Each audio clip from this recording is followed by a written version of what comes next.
여러분들이 2019년에 어떠한 일이 가장 감사합니까? 우리 뭐 나눌 수 있었으면 좋겠는데 일단 뭐 우리 찬양제 때나 아니면 우리 저녁 식사 때 함께 2019년에 나는 이것이 가장 감사했다 서로 나눴으면 좋겠고요. 특별히 우리 옆에 있는 사람 때문에 감사했으면 좋겠어요. 그래서 이렇게 인사했으면 좋겠는데 좀 느끼하게 내 곁에 있어 주셔서 감사합니다. 내 곁에 있어서 하필이면 감사합니다. 하필이면 내 곁에 있어 줘서 감사합니다. 자, 오늘 본문은 신명기에서 모세의 설교 중에 마지막 부분입니다. 이 마지막 부분이라는 것은 가나안 땅에 들어가기 위한 모든 준비가 맞춰졌다는 것이죠. 이스라엘 백성들은 이제 기대도 있고 나름 어떤 하나님의 은혜에 감사하면서 저들이 가나안 땅에서 풍족하게 살 것이라는 어떠한 뜨거운 마음이 생겼습니다. 그리고 그들이 가져야 될 마음가짐과 태도에 대해서 특별히 너무 광야 동안에 하나님께서 구별하셨기 때문에 신앙의 정결에 대해서도 매우 자신이 있었어요. 우리는 이제 저 땅에 들어가서도 하나님을 거역하지 않겠다라는 굳은 각오가 있었다는 것이죠. 하지만 오늘 본문에서 무엇보다도 모세가 백성들에게 강조하는 것은 하나님께서 지난 40년간 그들에게 어떠한 일을 하셨는지 기억하라고 말씀하시는 것입니다. 그래서 본문 2절에 보면 걷게 하신 자가 있다고 표현하고 있어요. 걷게 하신 일을 기억하라. 40년 동안 광야 생활을 걷게 하신 그 단어는 히브리 단어로 할라크라는 단어인데 이 할라크라는 단어는 사역 능동형이에요. 즉 그들이 스스로 걷을 수 없었던 것이죠. 그들이 스스로 광야를 걸을 수 없었고 그들이 스스로 애굽 땅을 나올 수 없었지만 그 사역 능동형 주체가 누구시죠? 하나님으로 인해서 애굽 땅에서 나올 수 있었고 그리고 광야 땅을 40년간 걸을 수 있다는 그 걷게 하심을 기억하라고 이야기하고 있습니다. 즉 하나님이 주체가 되어도 그들을 이끌어 가셨고 또 이제 가나안 땅에 입성하게 하시는 그 주체가 되신다는 것을 정확하게 기억하라고 모세는 강조하고 있습니다.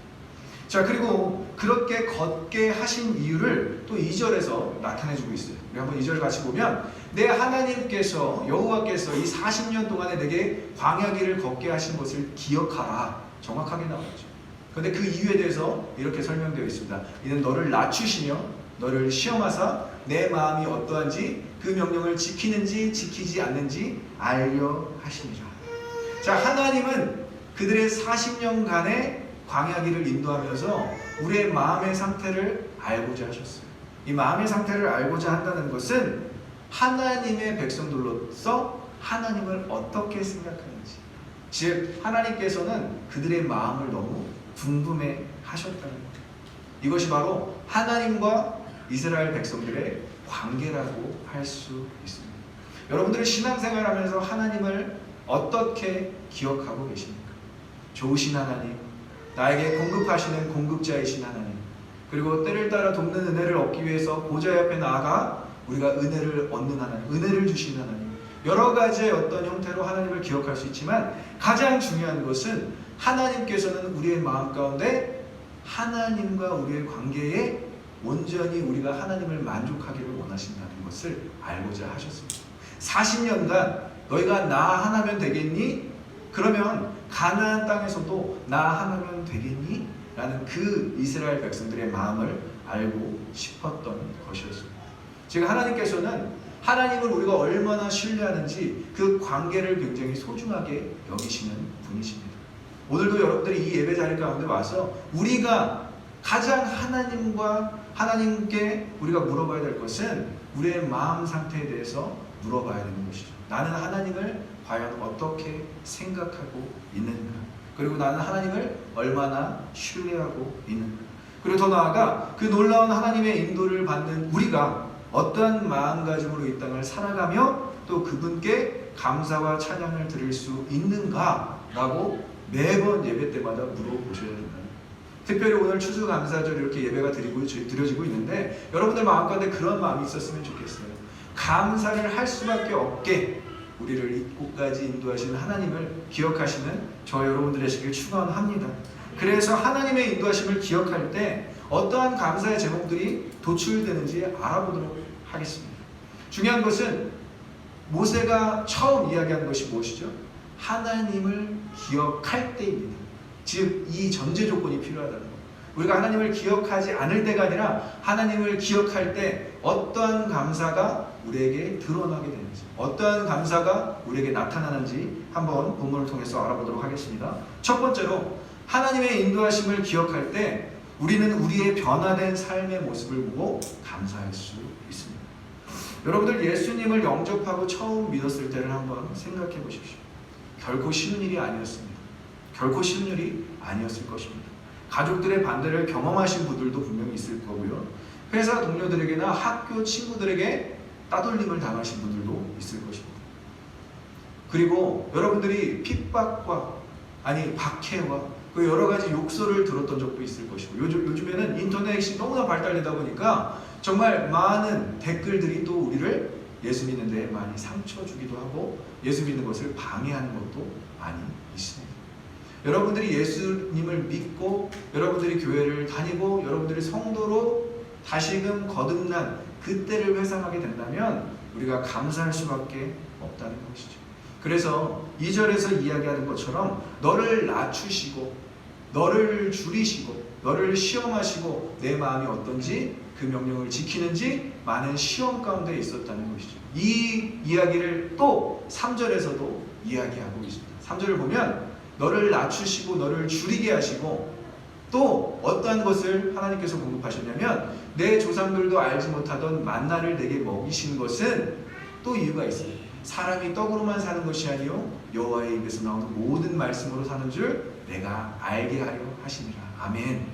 하나님은 우리를 시험도 하셨고 하나님은 우리를 괴롭게도 하셨고요. 우리를 또 배고프게도 하셨지만 하나님은 우리에게 말씀을 공급하셔서 우리가 떡으로만 사는 존재가 아님을 구별하셨다는 것입니다. 그래서 때로는 경제적인 어려움도 여러분들 당하셨을 거예요. 관계적인 어려움도 분명히 느끼셨을 거예요. 회식 자리에 한 번 안 나갔다고 정말 잘리는 경험도 있었을 것이고 많은 회사 동료들에게 미움을 당한 적도 있었을 것입니다. 심지어 학교에서 막 이루어지는 파리가 있잖아요. 뭐 크리스마스 파리, 할로윈 파리, 거기서 뭐 술 먹고 막 코스튬에서 막 이렇게 하는데 왜 너만 항상 참여 안 해? 왜 너는 항상 그렇게 배타적이야? 이런 말들을 들으면서 여러분들은 힘겹게 학창 시절을 헤어갔을 수도 있어요. 하지만 그 이유가 무엇이라고요? 사람이 떡으로만 사는 존재가 아님을 우리가 처절하게 느끼게 하시고 그리고 만나를 통해서 하나님의 말씀을 공급받는 자, 신령한 자들로 구별하시기 위해서 이러한 일들을 경험하게 하셨다는 것입니다. 즉 이러한 인도하심을 경험한 우리가 더 감사할 수 있는 것은 그 이유를 알 수 있는 거예요. 이제 와서 물론 더 그런 경험을 하실 분들도 계시겠지만 오늘날 하나님의 인도하심 여기까지 생각해보면 하나님의 인도하심이 한 번도 없었던 적이 없었던 것을 여러분들 삶 가운데서 기억하게 된다는 것입니다. 그래서 우리가 이 과정 속에서 하나님을 선택한 줄 믿습니다. 이 굶주리고 낮추시는 이 과정 가운데서 하나님을 선택하셨다면 여러분들은 오늘 추수감사절에 가장 큰 기쁨의 감사를 드릴 수 있는 자들인 것입니다. 무엇보다 이 땅에서 낮추심을 통해서 하나님을 더욱더 의지하게 되었다는 것입니다. 의지할 수 있는 가족도 친구도 말이 통하는 직장 동료도 없다는 것을 딱 알게 되었을 때 하나님이 우리를 말씀으로 먹이셨고요. 그래서 매일 말씀을 묵상하지 않으면 살 수 없는 존재로 만드셨구나라는 그 놀라움이 믿음이 생기신 줄 믿습니다. 그리고 깜도 생겨났던 거예요. 이제 사람의 떡으로만 우리가 사는 존재가 아니야. 이렇게 선포할 수 있는 자들이 되었다라는 것입니다. 여러분들 곳곳에서 들려지는 여러분들의 간증이 너무나 길어요. 제가 오버플로잉에 부임한 지 얼마 안 됐지만 여러분들이 하나님의 방법으로 하나님의 말씀으로 의지해서 살았더니 세상 가운데서도 하나님이 여러분들을 높이시는 것을 제가 여러분들을 통해서 간증을 듣게 하시더라고요. 그것은 하나님의 방법으로 여러분들을 하나님이 높이신 것입니다. 믿으십니까?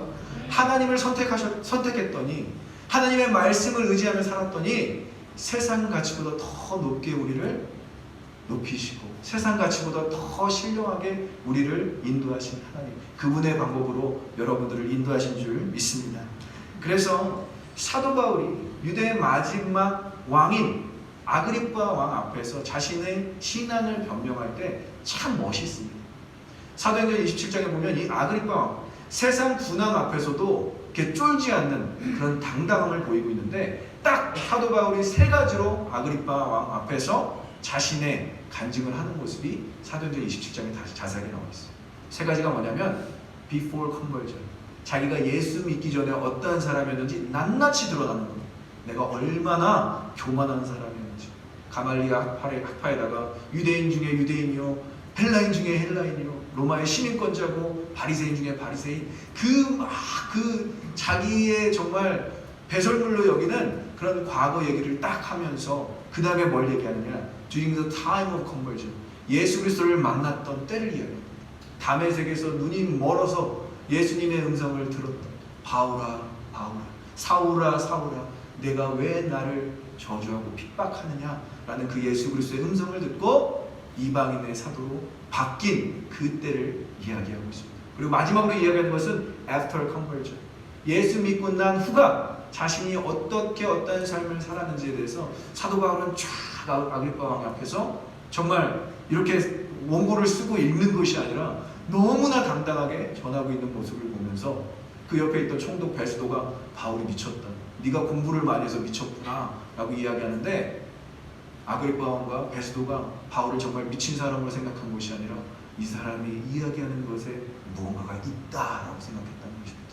여러분들, 우리가 무엇 때문에 이 세상 가운데서 당당할 수 있습니까? 그것은 하나님의 말씀 때문인 줄 믿습니다. 하나님께서 우리를 시험하시고 낮추신 이유는 하나님의 말씀을 먹이시기 위해서 우리를 시험하시고 낮추신 거예요. 그 이유를 안다면 오늘도 말씀으로만 살아내시는 저와 여러분들 되시길 축복합니다. 두 번째는 우리가 하나님의 인도하심을 기억할 때 우리는 하나님께서 우리를 지켜주신 것에 대한 감사를 할 수 있습니다. 오늘 본문 4절을 한번 보도록 하겠습니다. 본문 4절을 한번 읽어보도록 하겠습니다. 시작. 이 40년 동안에 아멘. 40년 동안에 의복이 헤어지지 않는다. 의복이 상하지 않았다라는 얘기. 그리고 40년 동안 발이 부르트지도 않았대요. 발이 뽀송뽀송하게 유지됐다는 이야기입니다. 이때 당시에 뭐 풋크림이 있었겠습니까? 핸드크림이 있었겠습니까? 발이 전혀 부르트지 않았다는 것은 말이 안 되는 이야기야. 그런데 의복이 해지지 않았다는 것은 의복, 즉 입고 있는 그 한 벌 옷을 의미하는 것이 아니라 계절의 변화에 따라서 옷을 만들 수 있는 재료들까지도 하나님께서 세심하게 공급하셨다는 거예요. 하나님 굉장히 세심하신 하나님이십니다. 믿으십니까? 우리의 머리서부터 발끝까지 가만히 들여다보면 하나님은 얼마나 세심하신 분인지 우리가 알 수 있어요. 하나님 굉장히 디테일한 분이세요. 우리를 만드실 때도 정말 세포 하나하나 다 창조하신 분이세요.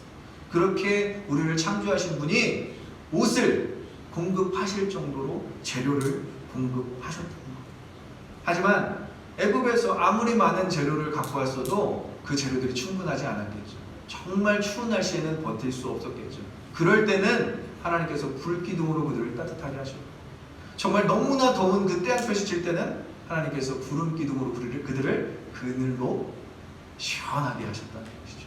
그 상황 가운데서 아무리 왕궁에서 입는 옷이 아니어도 그들이 들고 나온 옷, 그리고 그들이 그 광야 생활 가운데서 만들어서 입는 옷들이 해지지 않았다라는 것은 굉장히 우리에게 은혜가 되는 말씀인 것입니다. 그리고 발이 부르트지 않았다는 것도 너무나 놀라운 거예요. 사막, 여러분들 걸어보셨는지 모르겠지만 우리 가까운 곳에 데스밸리 같은 데 보면은 한번 여러분들이 샌들을 신고 거기 그 뜨거운 태양볕 아래서 그 흙밭을 한번 걸어보세요. 조금만 지나도 아마 흙이 들어와서 발이 쓸리고 아마 물집이 잡힐 겁니다. 그런데 40년 동안 이들 제대로 된 신발도 없었어요. 이때는 뭐 운동화도 없었고요. 이때는 뭐 잘 발을 보호할 수 있는 것도 없었어요. 뭐 그나마 신고 다닐 수 있었던 거지 남학신 정도였을 텐데 40년 동안 이들이 걷는데 발이 부르트지 않았다는 것은 하나님의 세밀한 보호하심으로밖에 해석될 수 없습니다. 제가 군에 있을 때 20km 행군을 했습니다. 분화가 굉장히 딱딱하거든요. 분화가 딱딱해서 뭐 거기 밑창도 깔고 비닐도 넣고 막 이러는데 20km 행군을 하는데 이게 굉장히 분화가 딱딱한 거예요. 그리고 제가 그 군에 있을 때도 별명이 리듬 머신이었습니다. 리듬 머신. 이게 걸을 때 똑바로 이렇게 걸어야 되는데 자꾸 몸에 밴 리듬이 있어서 자꾸 이렇게 걸을 때 리듬을 타는 거예요. 네, 그래서 엄청 혼났어요, 진짜. 포인트도 엄청 까이고 뭐, 원상복구도 엄청 하고 너 왜 그렇게 걷냐고 건방지게. 아니 몸이 그렇게 자꾸 이렇게 걷는데 저보고 어떡하라는 거예요. 우리 오버플로잉 멤버들 아마 부대가 굉장히 힘들 거예요. 다 리듬 타셔서. 근데 제가 그렇게 걸으니까 분화가 계속 발에 쓸리는 거예요. 걸을 때 똑바로 걸어야 발이 안 쓸리거든요. 근데 계속 리듬을 타면서 걸으니까 발에 물집이 정말 25cm만한 그 물집이 한 3군데 나니까 걸을 수가 없겠더라고요. 그러면서 제가 이 본문을 보는데 20km의 행군도 이렇게 내가 발이 이렇게 부르트는데 이 40년 동안에 200만 명이 넘는 사람들이 어린아이부터 노년에 이르기까지 아무도 발이 부르트지 않았다는 것은 이 얼마나 세심한 하나님의 인도하심이고 지키심인가라고 깨닫게 되었습니다. 여러분들 이 세심한 하나님의 지키심과 인도하심을 경험한다면 우리가 어떻게 감사하지 않을 수 있겠습니까?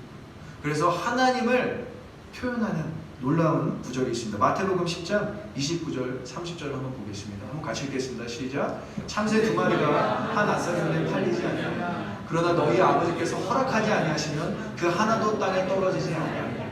너희에게는 머리털까지 다 세신 바 되었나. 아멘. 하나님께서 여러분들 머리털까지 세시는 분이십니다. 그것이 뭐 진짜 하나님이 할 일이 없으셔서 머리털을 세신다는 게 아니라 그만큼 세심하게 여러분들을 보호하신다라는 거예요. 공중에 나는 참새 1마리 아니 2마리도 떨어뜨리지 아니하시는 그 하나님께서 어떻게 우리를 하나님의 형상으로 창조된 우리를 보호하시지 않을 수 있겠냐라는 표현인 것입니다. 여러분들 이러한 지키심, 이러한 보호하심을 날마다 경험하시는 저와 여러분들 되시길 축원합니다. 그래서 여러분들 때로는 아파요. 그리고 때로는 상처가 나요. 하지만 우리가 그런 중에도 감사할 수 있는 것은 저는 그래요. 병원에 가면 저보다 더 아픈 사람들이 막 보여요. 진짜 작은 상처를 안고 병원에 가서 앉아있을 때 정말 진짜 그 침낭에 누워서 정말 이게 진짜 생사가 왔다 갔다 하는 그런 분들을 보면서 제가 뭐 그런 분들을 보면서 감사가 나온 것이냐. 아, 하나님이 나를 그래도 지키셨구나. 작은 상처가 나한테 있고 작은 아픔이 있지만 그래도 하나님 나의 생명을 부지하고 계시는구나. 그것에 대해서 너무 감사할 수 있다. 여러분들 주변을 돌아보면 우리가 주변을 너무 돌아보지 않아서 감사의 제목들을 많이 읽잖아요. 주변을 돌아보면 우리보다 아픈 사람 더 많고 우리보다 힘든 사람들 더 많고요. 정말 그런 분들을 보면서 아, 우리는 은혜 받은 사람이구나 이렇게 좋아할 것이 아니라 아, 하나님이 나를 붙잡고 계시고 지키시고 계시는구나. 그리고 나의 생명을 오늘도 부지하고 계시는구나 라고 믿으시는 그리고 감사하시는 저와 여러분들이 되시길 소망하고 축복합니다. 마지막으로 하나님의 징계하심을 생각할 때 우리는 그분이 우리의 아버지 대신에 감사할 수 있습니다. 광야 생활은 그렇게 호락호락하지 않았습니다. 인간의 이성으로 그것을 분석하거나 이해하려 할 때 그들은 하나님 앞에서 큰 범죄를 저지르게 되었어요. 그들이 광야 생활을 판단하고 광야 생활에 대해서 해석하고 분석하려 할 때 오히려 그들은 모세가 보이지 않자 황금 송아지를 만들어서 우상을 숭배하는 그러한 일들을 행합니다. 그리고 애굽에 포로되었던 시절을 그리워하면서 모세와 하나님을 원망하는 장면이 너무나 많이 나타나고 있어요. 이것은 하나님의 인도하심을 전적으로 부인하는 이들의 태도였던 것입니다. 이러한 죄를 범할 때마다 하나님은 그들을 징계하셨습니다. 그런데 그냥 징계한 것이 아니라 오늘 본문에서 8장 5절에서 이렇게 이야기하고 있습니다.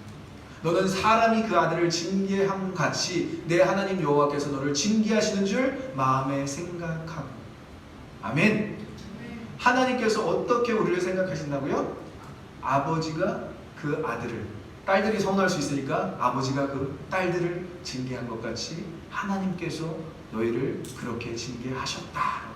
즉 하나님은 우리 아버지 되신다 라고 고백하는 장면인 것입니다. 유대인들에게는 이 신인동역론, 하나님을 사람처럼 비유하는 것이 굉장히 거북스러웠던 내용이에요. 근데 과감하게 지금 모세가 전달하고 있어요. 야훼, 그 여호와, 우리를 창조하시고 그 놀라우시고 위대하신 하나님이 사람처럼 비유되고 있는데 어떻게 아버지처럼 비유되고 있는 것이에요.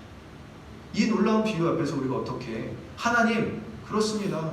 나를 오히려 징계해 주셔서 나를 오히려 교훈해 주셔서 나를 그렇게 가르쳐 주셔서 감사합니다 라고 고백할 수 있어야 되는 것이 바로 선도인 줄 믿습니다. 그래서 자식을 대하는 것처럼 하나님께서 우리를 대하셨다는 것입니다. 징계를 받지 않으면 그분이 우리 아버지처럼 우리를 사랑하시는지 절대 깨달을 수가 없어요.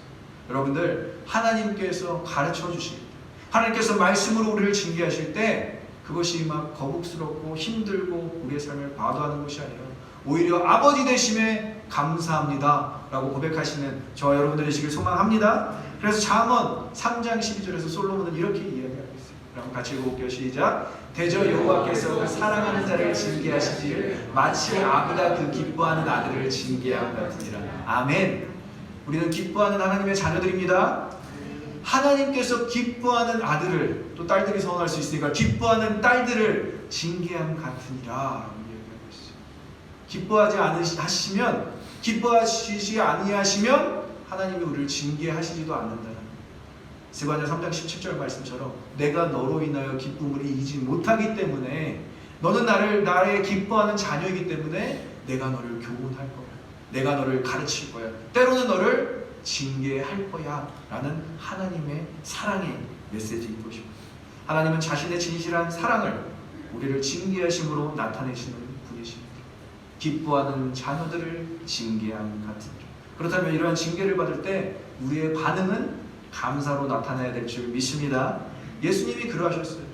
죄 없는 그분이 우리를 대신해서 징계함 받으실 때 물론 인간적으로 너무 힘드셨지만 기쁨으로 그 십자가를 지셨더라고 이야기하고 있는 것입니다. 그래서 오늘 선한 형제와 우리 찬양팀 너무 선곡 날보나신 줄 감사. 깜짝 놀랐어요. 고향교회에 온 줄 알았어요. 정말 굉장히 오래된 찬양인데 또 함께 그렇게 귀한 찬양을 나누면서 너무, 그 찬양 가사 중에 이런 고백이 있어요. 길가의 장미꽃 감사, 하지만 장미꽃 가시 감사. 길가의 장미꽃이 너무 이쁘잖아요. 근데 그 장미꽃에는 가시도 있어요. 그 가시까지도 감사할 수 있는 우리가 되어야 될 줄 믿습니다.